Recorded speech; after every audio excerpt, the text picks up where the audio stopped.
राम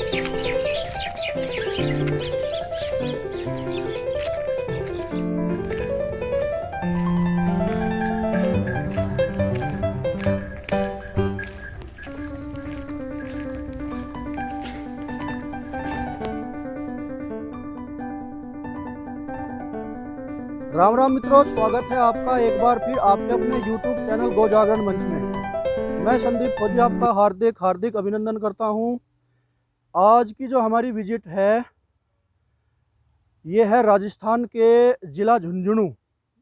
ज़िला झुंझुनू में एक पड़ता है ग्राम नावता, बिल्कुल ये सटा हुआ है बड़ी पचेरी के पास, जो अपना माजरी आश्रम है उससे सटा हुआ गांव है बिल्कुल। और यहाँ से हरियाणा भी 2 किलोमीटर है टोटल। तो आज मिलते हैं हम संजय भाई से। संजय भाई जी नमस्कार। भाई आपका नमस्कार। सर्वप्रथम आप उत्तर प्रदेश के जिला, हम आपको नमस्कार, हाथ जोड़ के नमस्कार। उत्तर प्रदेश के जिला बागपत से चल के आप राजस्थान के सुदूर में पधारे हैं, उसके लिए आपको बहुत बहुत धन्यवाद। और कुछ राजस्थान की मिट्टी के अंदर कुछ तो खास है जो उत्तर प्रदेश से यहाँ तक तकरीबन 350 किलोमीटर का सफ़र है, और आपको यहाँ की मिट्टी के अंदर जो एक अलग चीज़ मिली, यहाँ के गोधन के अंदर कुछ प्रेम मिला, कुछ चीज़ है ये वापस यहाँ से खींच लाती। आप पिछले 3-4 महीने पहले आप आए थे और आपका यहाँ से लगाव बहुत अच्छा है, और बड़ी खुशी होती है कि आप जैसे भाई हम सब मिल करके गोधन के प्रति जो काम करेंगे, एक आदमी से कभी बात नहीं बनेगी।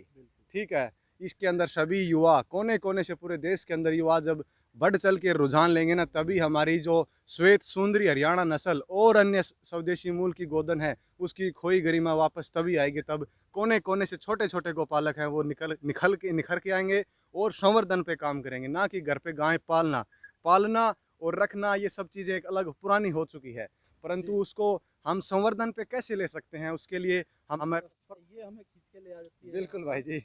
और हम आए थे पहले, ये उस समय 3-3.5 महीने के आसपास था, तकरीबन जून जुलाई का महीना होगा। हाँ, तब हम आए थे तो छोटा सा था तब, छोटा सा था। और तब ये देखिए ये तब बिल्कुल सफ़ेद, बिल्कुल सफ़ेद, जहाँ पे कोई तिल का निशान नहीं मिलेगा आपको। ठीक है, ये तब था, तब इसमें गर्मियों का रंग था। और प्रकृति पर्यावरण एक शब्द आप जानिए। ठीक है, अब बताते हैं कि जन्माष्टमी के आसपास से सर्दियाँ जन्म ले लेती हैं। ठीक है, गुग्गा या जांटी, तो ये इसका पहले का बचपन का रंग था। इसके माथे में लाल बाल थे, कान भी इसके थोड़े हल्के लाल थे, यहाँ पे हल्की ललवासी थी इसकी। ठीक है, वो जिसने जैसे जैसे गर्मी चढ़ी बिल्कुल सफ़ेद हो गया, एक बाल काला नहीं था। अब सर्दी का रंग है, ये प्रकृति पर्यावरण का। अक्सर लोग पसंद करते हैं सफ़ेद रंग को। ठीक है, मेले के अंदर ले जाते हैं किसान अपनी गोधन को, और वहाँ पे एक उन्हें बड़ा दुख ले करके वापस आते हैं कि हमारी गाय को रिंग से बाहर निकाल दिया। उसका कारण ये था कि ये काली रूंगी, इसकी स्लेटी रूंगी आई हुई है। क्यों? ये हम रंग नहीं लेके आए, ये प्रकृति पर्यावरण इसको दी है कि सर्दी आगे अपना बचाव करवा। ठीक है, ये सर्दी के बचाव के लिए काला रंग नीला रंग आया है। परमात्मा प्रकृति की देन है, और इससे बढ़ के कोई नहीं है। गर्मी में सफेद रंग बिल्कुल सफेद आएगा ताकि गर्मी ना बचे। अब ये बचपन का है, ये रंग देखना बहुत बदलेगा अभी तो, जैसे अपना बच्चा रंग बदलता रहता है, ऐसे बच्चा बहुत रंग बदलेगा ये। ठीक है, और मैं भी चाहता हूँ कि इसका ये हिस्सा खासकर ये हिस्सा काला बने। मेरे को सफेद रंग से कोई प्यार नहीं है। काला रंग मजबूती का प्रतीक है, और काले रंग की नजर टोक नहीं लगेगी। सफेद की तरफ लोग ज्यादा भगेंगे, नजर टोक का डर ये हो गया ना। असली पुरुषोत्तम मर्दानगी तो है ना, वो काले रंग से दिखेगी। सफेद रंग तो बिना दाढ़ी मूंछों वाला आदमी हो गया। तो संजय भाई, इसकी ब्लड लाइन और इसके मदर का फादर का के बारे में थोड़ा सा बताएं हमें। भाई जी, 25 फरवरी 2021 का इसका जन्म है। 8 महीने 2-3 दिन ऊपर हो चुका है। पिता नंदी शक्ति नंदी महाराज यदुवंशी गौशाला से, बूढ़ी माई भारती का बेटा जो है, पिता नंदी शक्ति नंदी महाराज, और इसके नाना है वो रामू नंदी सिरसा डेरे से। ठीक है, तो रामू एंड शक्ति ब्लड लाइन का बछड़ा चेतक आपके सामने है। इसकी माँ पहली बार में बच्चे को जन्म दिया है, और 2.5 साल की बच्चा दे दिया था, और 12 लीटर इसकी माँ ने। तो भारत के प्रसिद्ध रामू नंदी भी भारत में जो है प्रसिद्ध एक नंदी काफी है, चर्चित, और शक्ति भी अच्छे हैं। पे में काम करना है ना, तो हमें उस बछड़े की या उस बछड़ी की हमें पीछे की 1 पीढ़ी, 2 पीढ़ी, 3 पीढ़ियों का पता होना चाहिए। क्या वो नस्ल की शुद्धता में ठीक था, क्या वो मिल्क लाइन से था, क्या उसकी माँ और बाप लात मारते थे, क्या वो 2 महीने दूध देते थे या लंबे समय दूध देते थे। हमें बेशक कोई 20 किलो की दूध नहीं चाहिए। हो सकता है कोई 20 किलो गाय हो पर वो 2-3 महीने बाद लात मार दे। एक किसान के घर पे 10 किलो की गाय है और वो उसको 8-10 महीने दूध पिला देती है ना, उसके आगे तो 20 किलो वाली फैल है। ठीक है, तो लंबा दूध और ऊंचा दूध भी हो। ठीक है, 10, 12, 13, 14 किलो ऐसा दूध हो। तो अब मैं बताऊंगा रामू नंदी के बारे में हमें जो जानकारी मिली वो ऐसी मिली कि बताते हैं कि रामू नंदी की माँ के तकरीबन दूसरे ब्यात में 17-18 लीटर या किलो में दूध बताते हैं। ठीक है, और रामू नंदी के जो पुराने मालिक हैं उनका ग्रेवाल जी हैं या कुछ ऐसे नाम उनका शायद, ये बात हुई थी हमसे, उन्होंने बताया था कि रामू भी किसी पंचायती सांड का बेटा है। हाँ, उसका बाप भी एक अच्छा रोब का सांड था, रामू का पिता। ठीक है, और रामू तो सभी ने देखा है, सुना है, उसके बारे में जो है वो है ही। ठीक है, सभी चर्चित हैं, जानते हैं। और फिर ये इसका पिता हो गया शक्ति, शक्ति जो कि बूढ़ी माई भारती का बेटा है, यदुवंशी गौशाला से, जिसका बुढ़ापे में 19 किलो 70 ग्राम दूध निकाल रखा है। और अभी कुछ दिन पहले तक आपने वीडियो जीतू भाई की देखी होगी, उसमें भी बूढ़ी माई भारती की रामू की बेटी तख्ती वो दूध पीती हुई नजर आ रही थी आपको। वो देख लो, माँ से ऊपर बेटी हो चुकी और आज भी दूध पी रही है। ठीक है, तो बोलते हैं कि हरियाणा नस्ल दूध नहीं देती, दूध देती है, पर है ना लोगों ने उसको बेकदरी, उसको है ना वो कर रखा है, बदनाम कर रखा है। नस्ल का जो है चुनाव 20-20 महीने की बेटी होगी, 20-22 महीने की, वो आज भी दूध पी रही है। बताओ क्यों नहीं देती दूध? दूध देती है, पर उसके लिए हमें उसके प्यार प्रेम और संवर्धन पे सब कुछ सोच समझ के चलना फिर पड़ेगा, तब बात बनेगी। और उसी गायों से जब बेशक दूध दे दे 10-12 किलो, उसी नस्ल की गायों से, अच्छी गायों से हमें उसके बेटे को नंदी बनाना पड़ेगा, ताकि लोग बोलते हैं कि गाय गाय गाय, आपके पास 100 गाय हैं और यदि आपके पास नंदी महाराज नहीं है तो आपका संवर्धन का काम या उससे बच्चे लेने का काम ठिठक के रह जाएगा।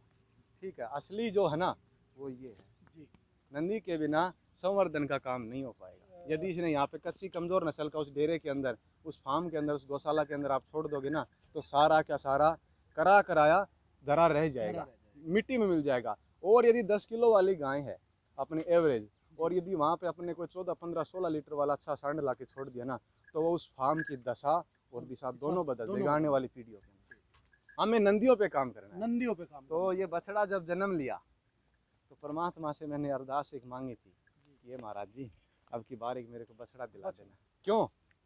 मेरे घर पे 2-3 बछड़ियाँ मेरे पास थी। ठीक है, और एक बछड़ा जो एक कदर करवा सकता है या एक नस्लें खड़ी कर सकता है, वो है ना गाय, उसमें बहुत समय लगेगा। तो बोले कि ये बछड़ी होती तो बहुत सुंदर थी, ये थी वो थी ना, बहुत अच्छा होता। और मैं बछड़े में खुशी हुआ, तो मैं तो अपने बाप पहाड़ी के ऊपर जा करके लड्डू बांट के आया खुशी में। मेरे खुशी थी कि घर में एक साक्षात नंदी महाराज, एक देवता है ना, उसके घर में जन्म लिया है। तो ये बछड़ी होती, ये माँ बनती 3 साल बाद में, तो ये जीवन में कितना बच्चा दे देती? 10 बच्चे, 15 बच्चे, 20 बच्चे। यदि ये सांड बना 2-2.5 साल 3 साल बाद सांड बन गया, तो इससे हम लाखों, सैकड़ों, हजारों, लाखें इसके संतान आपके पास आ जाएंगे। ठीक है, तो 15-20 गायों की बजाय जो आपको हजारों लाखों गायें खड़ी कर देगा ना, उस नंदी महाराज का रोल होता है। गाय तो अपने 15-20 बच्चे दे पाएगी। तो संजय जी, एक तो सीमेंट प्रथा हो गई और एक जो है नेचुरल प्राकृतिक, तो इसमें आप किसे बेहतर समझते हैं? प्रथम आप सभी दृष्टिकोण से मानोगे तो प्राकृतिक गर्भाधान या नेचुरल मेटिंग है, उसकी कभी ना तो कभी होड़ हुई और ना कभी आज का ये मॉडर्न साइंस है जो भी कुछ कहीं कर पाएगा। ठीक है, ना कर पाएगा, पर वो हमने प्रथाएं खो दी और मजबूरी है, मजबूरी है, क्या करें। एक बार नस्ल का सत्यानाश भी सीमन ने किया था, अब नस्लें खड़ी करनी है ना, तो हमें सहारा लेना पड़ेगा फिर दोबारा सीमन का। क्यों? हमारे पास शुद्ध नंदी इतने रहे नहीं कि हम गांव-गांव, पंचायत नंदी छोड़ करके और फिर दोबारा वही चरम सीमा पर अपनी गोदन को ले पाएं। ऐसा रहा नहीं। आप आए हो हमारे पास तो रास्ते में रंग बिरंगे आपको बहुत मिले होंगे, पर शुद्ध नस्ल का सांड शायद ही कोई मिला होगा। क्यों? वो कार्रवाई सिर्फ इस और सीमन प्रथा इसलिए भी बेहतर है। अब ये नंदी आपके पास है, यहाँ के आसपास के 10 या 20 गांव आसपास के इलाके, तो इसका फायदा और थोड़ा दूर तक है। हो जाएगा। वो तो भाई जी ऐसा है कि अभी पंजाब, राजस्थान, हरियाणा, दूर बिहार, बंगाल तक भी इसका जो है ये तो अभी इसका बच्चा वंश है, आगे चल चलो सकता पहले है। देखेंगे कि माँ पहली बार ब्याई है और 8 महीने की ब्याई हो चुकी, दोबारा 5 महीने की गाभिन भी हो चुकी, 6ठे महीने में लग जाएगी 2-4 दिन बाद में। ठीक है, और ठीक दूध पिला रही है, अच्छा दूध पिलाया है, और बस बच्चे को पिला रही है दूध। हमने तो 10-15 दिन हो गया दूध निकालना बंद कर दिया, ताकि और महीने 2 महीने 3 महीने पी लेगा अपनी माँ का दूध, तो नस्ल संवर्धन के अंदर एक अच्छे सांड का अच्छा, कुपोषण के पाल करके कभी भी नस्ल सुधार बछड़ी मांगो, साधारण किसान के पास होता ना तो 2 साल के आसपास मिलेगा। ठीक है, पर हमने इसको एक बार इसकी माँ का दूध पी सकता है जीवन में, ये तो एक ही बार पी सकता है। एक बार। ठीक है, जन्म ले लिया, जब तक इसकी माँ अगली बार भी आएगी तब तक पिला देगी, उसके बाद तो शायद इसको ना मैं पिलाऊंगा ना इसकी माँ पिलाएगी, तो एक बार तो इसको पूरा पिला दूँ मैं, ताकि इसने दूध पिया है, कल ये अपना दूध का कर्ज जब इसका समय आएगा ना जरूर चुकाएगा, जरूर चुकाएगा। ठीक है, और अच्छा दूध पिलाया है तभी जीन मजबूत होंगे और माँ और बाप से कुछ एक कदम आगे तभी निकलेंगे।